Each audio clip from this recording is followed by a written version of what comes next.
الجنة فيها ما لا عين رأت ولا أذن سمعت ولا خطر على قلب بشر. إن الأبرار لفي نعيم على الأرائك ينظرون تعرف في وجوههم نضرة النعيم يسقون من رحيق مختوم ختامه مسك وفي ذلك فليتنافس المتنافسون. الجنة نعيم عظيم ونعيم مقيم لأهل الجنة الذين كانوا من الصالحين في الدنيا واستحقوا أن يدخلوها في الآخرة. الجنة، أنا أحدثك عن الجنة التي قال النبي صلى الله عليه وسلم في الحديث القدسي: أعددت لعبادي الصالحين ما لا عين رأت ولا أذن سمعت ولا خطر على قلب بشر. الجنة هي التي وصفها الله سبحانه وتعالى بأعظم الأوصاف، وأنا سأحدثك ليس عن أعظم درجات الجنة ولكن عن آخر رجل يدخل الجنة. اسمع وصلي على الحبيب وتخيل الموضوع وكأنك عايش في الجنة. ما تقس النعيم بتاع الدنيا بالجنة أبدا. أي نعيم من نعيم الدنيا لا يقارن. ده الجنة اللي انت بتسمعه عنها ده مجرد ضرب مثل. قال ربنا سبحانه وتعالى: مثل الجنة التي وعد المتقون فيها أنهار من ماء غير آسن وأنهار من لبن لم يتغير طعمه وأنهار من خمر لذة للشاربين وأنهار من عسل مصفى ولهم فيها من كل الثمرات ومغفرة من ربهم إلى نهاية الآيات. وفي الأول الآية قال لك مثل، مجرد ضرب مثل. الحقيقة أعظم مما وصف لك. هجيب لك آخر راجل هيدخل الجنة في صحيح مسلم: رجل سيعذب في النار 40 سنة ثم يظل يقول: يا رب أخرجني منها، يا رب أخرجني منها، يا رب أخرجني منها، حتى يخرجه الله من النار. ولكن قبل أن يخرجه يقول له: عبدي، شوف بقى ربنا سبحانه وتعالى ورحمته، إن أخرجتك منها هل تسألني شيئا آخر؟ فيقول: لا يا رب، وعزتك لا أسألك شيئا بعدها. فيخرجه الله من النار فيقول، ينظر وراءه بعد ما خرج من النار: الحمد لله الذي أنقذني منك وأعطاني ما لم يعطي الأولين والآخرين. مجرد أن طلع من النار فيجي ربنا سبحانه وتعالى يظهر له شجرة تحتها ماء من مسافة كده، فيقول وهو ينظر إليها: ربي ادنني منها، قربني منها شوية. فيقول: عبدي ألم آخذ عليك الميثاق ألا تسألني شيئا بعدها؟ فيقول: يا ربي قربني منها ولن أسألك شيئا بعدها. يقول: لن تسألني؟ لا أسألك شيئا بعدها وعزتك. فيروح يشرب من مائها ويستظل بظلها ثم يرتوي ويجلس، فإذا بمسافة شجرة أخرى وماء تحتها، فيقول بعد أن ينظر إليها: ربي ادنني منها، قربني منها. فيقول: ما لك يا عبدي؟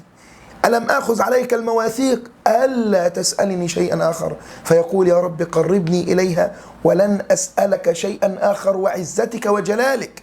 فيقرب ربنا سبحانه وتعالى فيشرب من الماء اللي تحتها ويستظل بظلها ويرتوي، فإذا بشجرة أخرى. بعد ما يقعد يفكر شوية كده وعمال يفتكر ثالث مرة هيقول لربنا، فسكت فقال: رب قربني منها. قال: عبدي ألم أقل لك أنك لن تسألني شيئا بعدها؟ فيقول: يا ربي لن أسألك شيئا بعدها. ثم يقربه الله منها يشرب من مائها ويستظل بظلها، وإذا هو بقرب الجنة وأبوابها، فينظر فيرى النعيم المقيم الذي في الجنة، كلهم على أرائك متكئون في فرش ونعيم. الجنة التي نظر إليها وتذكر النار التي كانت فيها سموم وحميم وظل من يحموم لا بارد ولا كريم. وينظر كده عليهم، طبعا كل وجوههم في بعض، ما فيش حد ظهره في التاني، لأن الظهر ده معناه الإعراض. كله على الأرائك متكئون وعلى فرش ونعيم وزخارف. فيقول: ربي أدخلني الجنة. فيقول: ألم أعهد عليك ألا تسألني؟ فيقول: ربي أدخلني الجنة. فربنا سبحانه وتعالى برحمته ومغفرته وعظمته وقدرته يقول: ادخل الجنة. فيدخل الجنة فيعود يقول: يا ربي وجدتها ملأى. فيقول: عبدي ما الذي يكفيك؟ تاخد قد ايه؟ ملك من ملوك الدنيا او الدنيا دي باللي فيها؟ فيقول رضيت يا رب. انت متخيل؟